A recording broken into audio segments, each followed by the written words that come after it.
کول. د دې وجې نه هغه یو صحابي راغی عقبه بن عامر رضی الله تعالی عنه د نبي علیه الصلاة والسلام نه یې تپوس وکړو من نجا د الله پیغمبره نجات په څه کې دی زه به خلاصې په څه کې موممه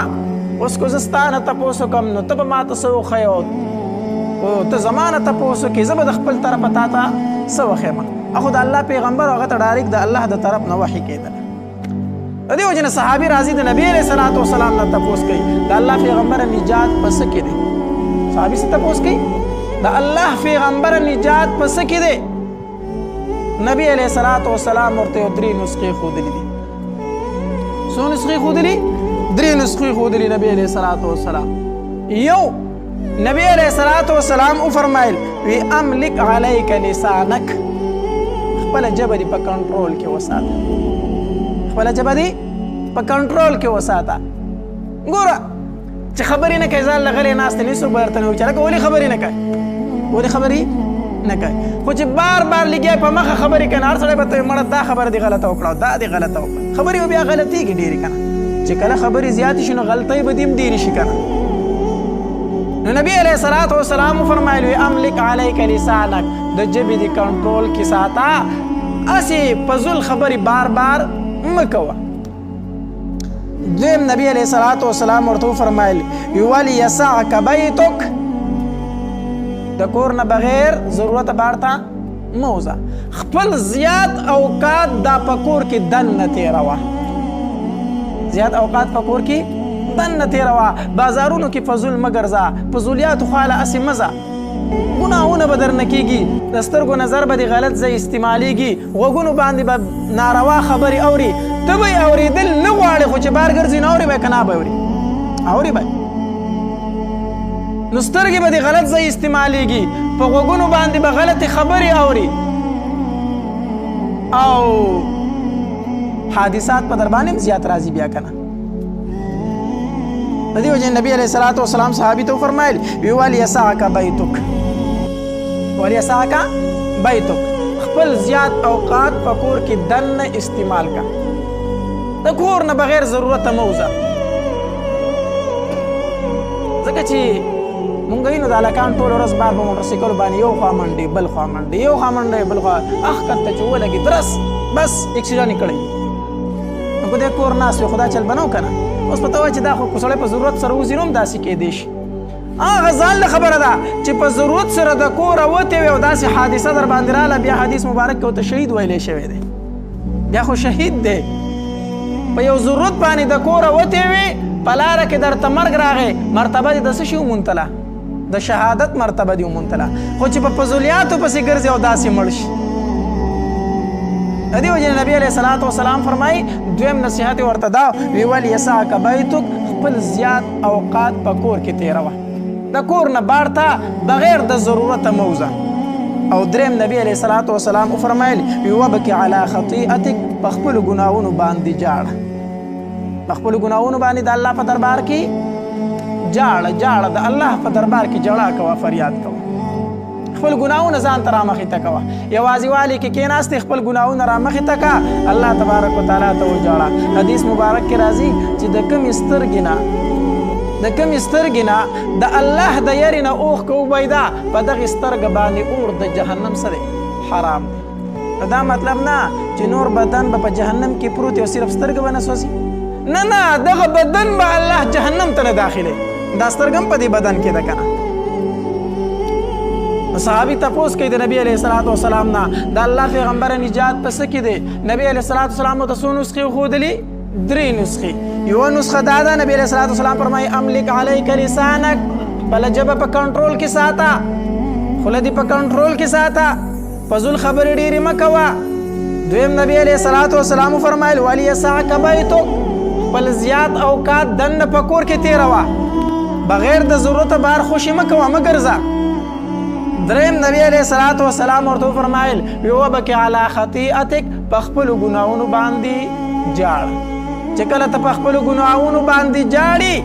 الله تبارک وتعالی به ستا په بدن باندې اور د جهنم حرام کړي ځکه چې څوک په خپل ګناه باندې جاړي خو دې توبه ایستونکی که نه ګناه باندې جړل خو دغه توبه ده توبه خو څه بل څه شی نه دی توبه ویلی شي دې ته توبه کې 3 خبرې دي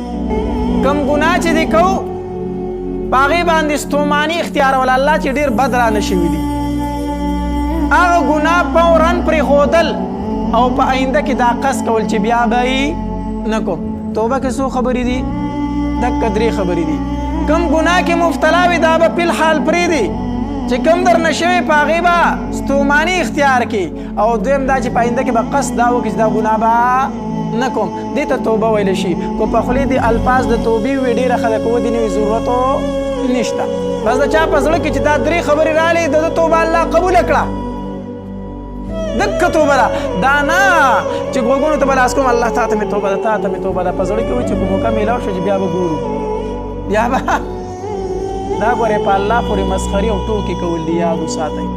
حدیث مبارک کې راځي چې کوم انسان توبه وباسي او په زړه کې دا وي چې دا ګناه به بیا کومه وایي دا دی په الله پورې مسخره کوونکی دی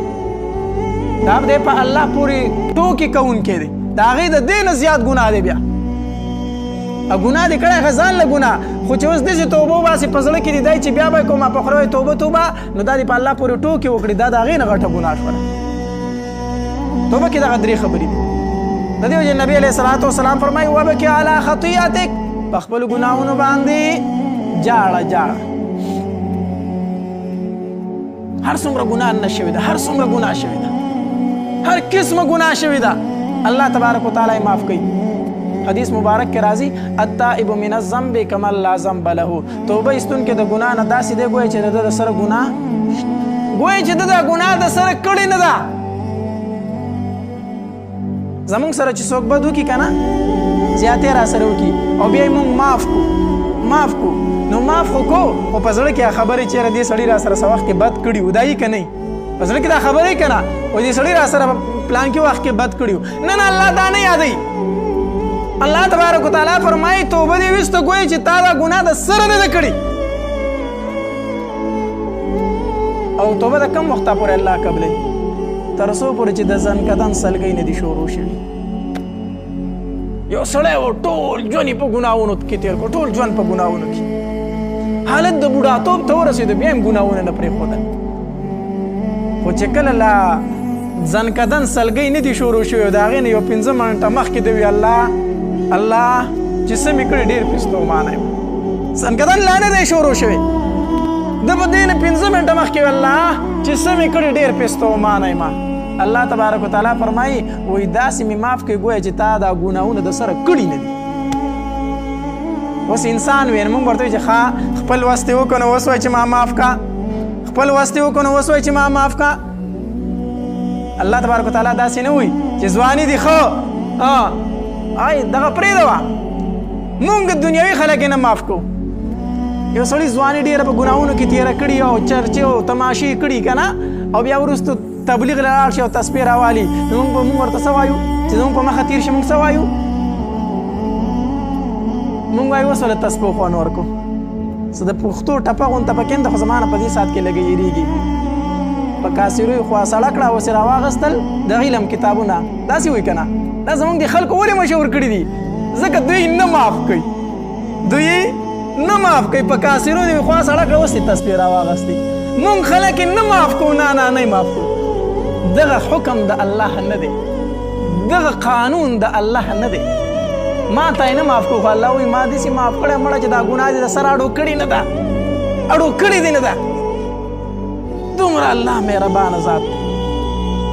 دومره الله مهربانه ذات دی انسان چې لږ غونته کې الله طرف ته متوجه شي که نه الله ډېر زیات خوشحالېږي حدیث مبارک کې راځي نبی علیه الصلاة والسلام فرمایي وایي کوم انسان چې په کور کې اودس وکړي یا په دفتر کې اودس وکړي دفتر کې دی نوکرۍ کې دی یا کور دی دی اودس وکړي او دی جومات ته را روان شي مانځه دپاره نو حدیث مبارک کې راځي الله تبارک وتعالی داسې خوشحالېږي لکه یو مسافر چې 10 کاله بعد 2 کاله بعد 8 کاله بعد خپل کور ته را روان دی او څنګه چې دا کور والا خوشحالېږي زموږ ټول رشته داران بهر ملکونو کې ناست دي که نه چې کله هغه د مسافرۍ نه راځي مور څومره خوشحالېږي پلار څومره خوشحالېږي ښځه یې څومره خوشحالېږي بچې یې څومره خوشحالېږي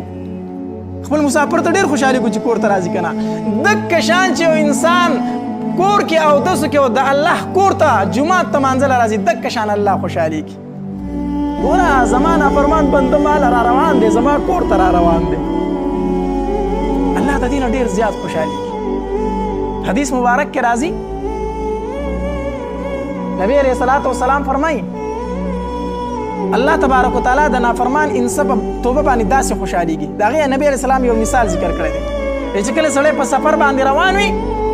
او د سره خپل سورلي ده اوښتې ورسره استې ورسره په هغې باندې د ده ټول کپړې دي د خوراک څښاک سامان دی اوبه دي هر څه په هغې کې پراته دي دی په سفر ته یو ځنګل راغی دی ستړی شو وی دې ونې د لاندې به لږ ارام وکړمه او سورلي ځان خواته ودروله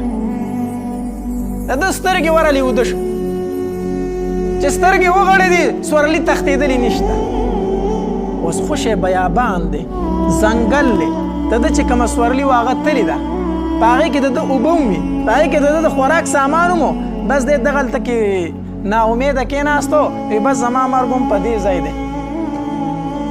کورونه خو نشته ځنګل دی ډوډۍ اوبه لاړې سورلۍ د ځان سره وړې او سورلۍ هم وتښتېده خو زه به دلته د لوږې تندې نه مړ شم نو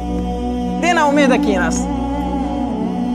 داسې دی ناستې او ځان له سوچ کوي څه ګوري چې دا سورلي را روانه ده د خواله سورلي د خواله را روانه ده نو دی ډېر د خوشحالۍ نه وی الله ته مې بنده او زه دې رب یم د الله شکر ادا کوي که نه نو په وارخطایۍ کې تې په تلوار کې تې په خوشحالۍ کې تې عجبه خطا شوه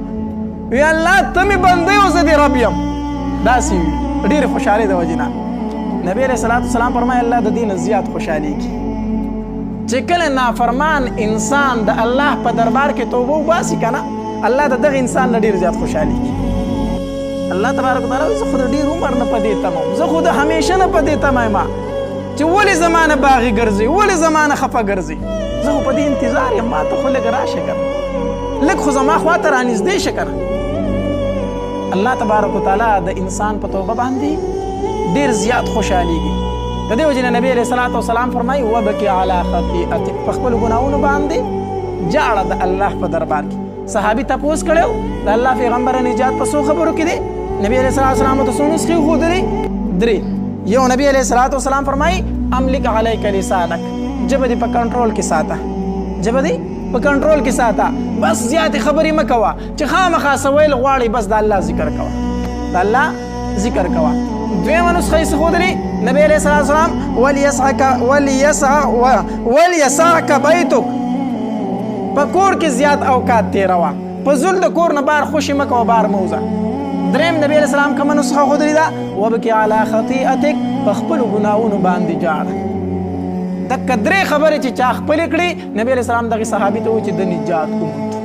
د نجات وموندو الله